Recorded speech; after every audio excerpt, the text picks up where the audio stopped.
Halo teman-teman, selamat siang. Assalamualaikum warahmatullahi wabarakatuh. Perkenalkan, nama saya Cecilia Prabuku, Prodi Pendidikan IPA semester 6, Universitas Pendidikan Muhammadiyah Unimuda Sorong.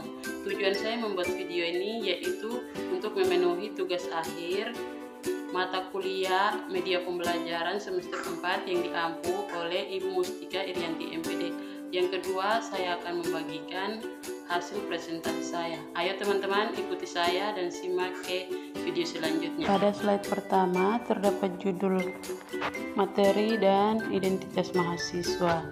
Pada slide kedua terdapat jenis-jenis dan karakteristik media pembelajaran. 1. Media berbasis manusia. Pengertiannya, media berbasis manusia merupakan media tertua yang digunakan untuk mengirimkan dan mengkomunikasikan pesan atau informasi. Contoh-contohnya ada 5. 1. Jurnalis dan wartawan, 2. Pembicara publik, 3. Pengajar dan dosen, 4. Penyiar radio dan televisi, 5. Konselor dan terapis. Gambaran penjelasannya. Dalam proses pembelajaran, peran media cukup penting untuk memperjelas. Biasanya guru atau dosen menggunakan alat bantu, gambar, model, atau alat-alat. Kelebihan dan kekurangan. Kelebihan ada 3, yaitu pengalaman manusia, melibatkan perspektif manusia dalam penyampaian informasi, sehingga dapat memberikan konteks, interpretasi, dan analisis yang lebih mendalam. 2. Kredibilitas dan kepercayaan. Media ini seringkali memiliki reputasi yang dibangun selama bertahun-tahun, sehingga banyak orang cenderung lebih percaya pada sumber tersebut. Yang ketiga, interaksi langsung. Media penyiar seperti radio dan televisi dapat menyediakan interaksi langsung melalui program langsung dan sesi tanya jawab. Kekurangannya ada 2. Ketergantungan pada individu. Keberhasilan media sangat bergantung pada kehadiran dan kinerja individu, yang dapat menjadi masalah jika terjadi ketidakhadiran atau perubahan. Yang kedua, biaya dan waktu. Pengelolaan media berbasis manusia bisa memerlukan lebih banyak biaya dan waktu dibandingkan dengan media otomatis, karena memerlukan tenaga manusia secara langsung. Jenis-jenisnya ada 5. 1. Media lisan. Komunikasi secara langsung melalui percakapan tatap muka, telepon, dan video call. Media tertulis meliputi surat, email, pesan teks, atau memo yang mengandalkan teks untuk menyampaikan informasi. 3. Presentasi. Komunikasi melalui presentasi lisan yang didukung oleh materi visual seperti slide atau papan tulis. 4. Diskusi kelompok. Interaksi dalam kelompok kecil untuk berbagi ide, pendapat, dan informasi. 5. Wawancara. Pertukaran informasi melalui pertanyaan dan jawaban antara pewawancara dengan narasumber. Yang kedua, media berbasis cetakan. Pengertian. Media berbasis cetakan adalah suatu media yang statis dan mengutamakan pesan-pesan visual. Contohnya seperti buku, majalah, koran, pamflet, poster, jurnal, dan brosur. Ada gambar dan penjelasannya. Gambarnya ini yang di sebelah ini majalah atau koran ya. Penjelasannya itu media berbasis cetakan paling umum biasanya dikenal seperti buku, lembar kertas, jurnal, dan majalah atau koran. Kelebihan dan kekurangannya. Kelebihannya ada 3, yaitu tampilan fisik. Banyak orang menghargai pengalaman fisik saat membaca, seperti sensasi kertas dan desain visual yang lebih kontrol. Yang kedua, ketahanan dan koleksi. Media cetak sering dianggap lebih tahan lama dan lebih mudah untuk dikoleksi serta dibaca ulang tanpa khawatir tentang pengunduhan atau kompatibilitas perangkat. Yang ketiga, fokus dan konsentrasi. Membaca media cetak dan membantu meminimalkan gangguan digital, sehingga memfasilitasi konsentrasi yang lebih baik pada konten. Kekurangannya ada 4. Biaya produksi dan distribusi. Media cetak memerlukan biaya yang lebih tinggi untuk produksi dan distribusi dibandingkan dengan media digital. Yang kedua, tidak dapat diperbarui. Setelah dicetak, informasi di media cetakan tidak dapat diperbarui. Untuk informasi terkini, perlu mencetak edisi baru. Yang ketiga, dampak lingkungan. Produksi media cetak sering melibatkan penggunaan kertas dan bahan lainnya yang dapat memiliki dampak lingkungan yang signifikan. Yang keempat, keterbatasan ruang. Media cetak memiliki keterbatasan ruang dan ukuran yang membatasi jumlah informasi atau konten yang bisa disajikan dalam suatu edisi. Jenis-jenisnya ada 5. Pertama, surat kabar. Publikasi harian atau mingguan yang berisi berita, artikel, dan iklan. Yang kedua, majalah. Publikasi periodik yang biasanya fokus pada topik khusus seperti mode, teknologi, atau hobi. Yang ketiga, buku. Media cetak yang dapat berupa fiksi, non-fiksi, akademik, atau referensi. Nomor 4, pamflet dan brosur. Media cetak yang digunakan untuk memberikan informasi singkat atau promosi. Nomor 5, poster. Media yang dirancang untuk menarik perhatian dan sering digunakan untuk promosi atau pengumuman. Ke-6, kartu pos dan kartu ucapan. Digunakan untuk komunikasi pribadi atau ucapan selamat. Nomor 7, kalender. Media yang menampilkan tanggal dan seringkali berisi informasi atau gambar tambahan. Ketiga, media berbasis audio. Pengertian: media berbasis audio adalah media yang digunakan untuk menyampaikan pesan yang hanya akan diterima oleh indera pendengaran.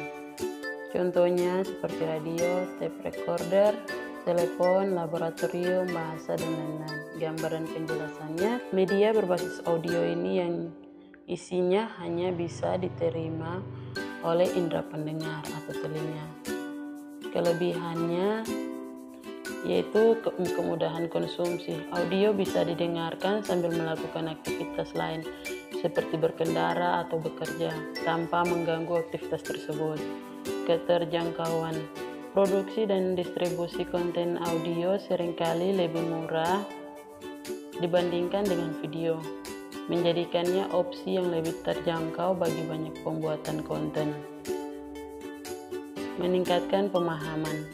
Beberapa orang merasa bahwa mendengar informasi dengan narasi langsung dapat membantu memahami dan mengingat materi dengan lebih baik, terutama jika suara narator memberikan intonasi yang jelas. Keterlibatan emosional. Suara manusia seringkali dapat menambah dimensi emosional yang sulit dicapai hanya dengan teks atau visual. Kekurangannya, visualisasi.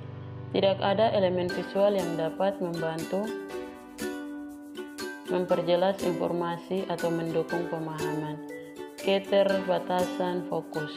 Pendengaran harus lebih aktif untuk tetap fokus pada konten karena mereka tidak memiliki petunjuk visual untuk mengikuti. Kesulitan referensi.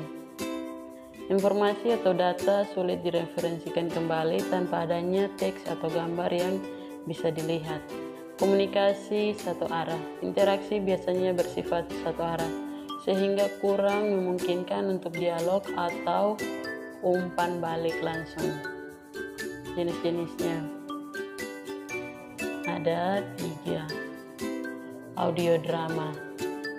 Drama atau cerita fiksi yang diceritakan melalui suara, seringkali dengan efek suara dan musik untuk menciptakan pengalaman yang mendalam. Kedua, radio. Penyampaian audio secara langsung melalui gelombang radio atau streaming online, termasuk stasiun radio, berita, musik, dan talk show. 3. Audiobook. Buku yang dibacakan oleh narator dan tersedia dalam format digital untuk didengarkan biasanya melalui aplikasi atau platform khusus. Yang keempat, media berbasis visual. Pengertiannya, media berbasis visual adalah bentuk media yang menyampaikan informasi atau pesan melalui elemen visual seperti gambar, video, grafik, dan desain visual lainnya. Contohnya, televisi, film, video, gambar dan foto, infografis, grafis dan ilustrasi, animasi, komik dan mega, situs web, presentasi PowerPoint. Gambar dan penjelasannya. Penjelasannya semua alat peraga yang digunakan dalam proses belajar yang bisa dinikmati melalui panca indera mata. Kekurangan dan kelebihannya. Kelebihannya itu ada dua. Satu, membantu meningkatkan keefektifan pencapaian tujuan pembelajaran dengan bahan visual. Yang kedua, memperlancar proses pembelajaran hingga dapat dengan mudah dan cepat menerima materi pelajaran.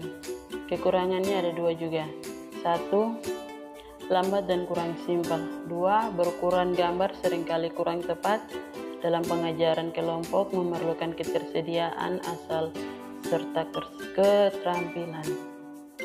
Berikut jenis-jenisnya. Satu, film bersuara. Film atau yang seringkali disebut dengan gambar hidup.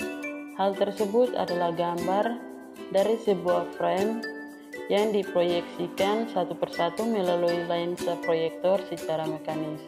Dua, televisi. Selain film dan juga video, televisi merupakan media yang menyampaikan pesan-pesan pembelajaran secara audiovisual, yakni dengan disertai unsur gerak. Ketiga, video. Video sebagai media audiovisual yang menyajikan gerak. Semakin lama justru semakin populer di dalam masyarakat. Pesan yang ingin disampaikan dapat bersifat fakta atau fiktif. Dapat juga bersifat informatif, edukatif, atau instruksional. Di dalam bidang pendidikan, biasanya sebagian besar tugas film bisa digantikan dengan video. Yang kelima, media berbasis audio visual. Pengertiannya, audio visual yaitu media yang selain mengandung unsur suara, juga mengandung unsur gambar yang dapat dilihat, seperti rekaman video, berbagai ukuran film, slide suara, dan lain sebagainya. Contohnya itu ada TV diam, film rangkai bersuara, halaman bersuara, buku bersuara. Gambaran penjelasannya. Media audiovisual adalah media yang penyampaian pesannya dapat diterima oleh indera pendengaran dan penglihatan. Akan tetapi gambar yang dihasilkan adalah gambar diam atau sedikit memiliki unsur gerak. Kelebihan dan kekurangannya. Kelebihannya ada 3. 1. Pemakaiannya tidak membosankan. 2. Hasilnya lebih mudah untuk dipahami. 3. Informasi yang diterapkan lebih jelas dan cepat mengerti. Kekurangannya juga ada 3. 1. Suaranya terkadang tidak jelas. 2. Pelaksanaan cukup waktu yang lama. 3. Biayanya relatif lebih mahal. Ada jenis-jenisnya. Jenisnya itu terbagi menjadi 2 lagi, yaitu ada audiovisual murni yang berisi film bersuara, video, televisi. Sedangkan audiovisual tidak murni itu ada sound slide atau film bangkai bersuara. Yang keenam, media berbasis komputer. Pengertiannya, media berbasis komputer adalah bentuk media yang menggunakan teknologi komputer sebagai platform utama untuk pembuatan, penyimpanan, distribusi, dan interaksi dengan konten. Ini mencakup berbagai aplikasi seperti perangkat lunak, multimedia, internet, dan sistem informasi. Contohnya ada website, aplikasi mobil, software multimedia, ada e-book, video game, simulasi komputer, dan podcast. Kelebihannya itu multimedia. Multimedia dapat menggabungkan teks, gambar, audio, video, dan animasi, membuat penyampaian informasi lebih efektif dan menarik. Yang kedua, kemampuan penyampaian dan akses. Informasi dapat disimpan dalam jumlah besar dan diakses kapan saja dengan cepat. Yang ketiga, pemrosesan data. Kemungkinan analisis data yang dikompleks dan presentasi informasi dengan cara yang lebih terstruktur. Konsumisasi. Pengguna dapat menyesuaikan pengalaman sesuai dengan kebutuhan dan preferensi individu. Kekurangannya itu ada 4. 1. Masalah kesehatan. Penggunaan berlebihan dapat menyebabkan masalah kesehatan seperti gangguan penglihatan, postur tubuh yang buruk, dan masalah mental akibat isolasi sosial dan stres. Yang kedua, keamanan dan privasi. Data pribadi bisa rentan terhadap pencurian atau peretasan. Serangan siber dan malware juga bisa mengancam keamanan informasi. Yang ketiga, biaya. Biaya awal untuk perangkat keras, perangkat lunak, dan pemeliharaan bisa tinggi, serta memerlukan biaya tambahan untuk upgrade dan perbaikan. Yang keempat, keterbatasan akses. Tidak semua orang memiliki akses yang sama terhadap teknologi komputer, yang bisa menimbulkan ketidaksetaraan dalam akses informasi dan pendidikan. Jenis-jenisnya. Ada jenis media teks. Media teks termasuk dokumen, artikel, e-book, dan teks digital lainnya yang bisa diakses dan dibaca di komputer. Media grafis yang meliputi gambar, foto, ilustrasi, dan grafik yang digunakan untuk tujuan komunikasi visual atau desain.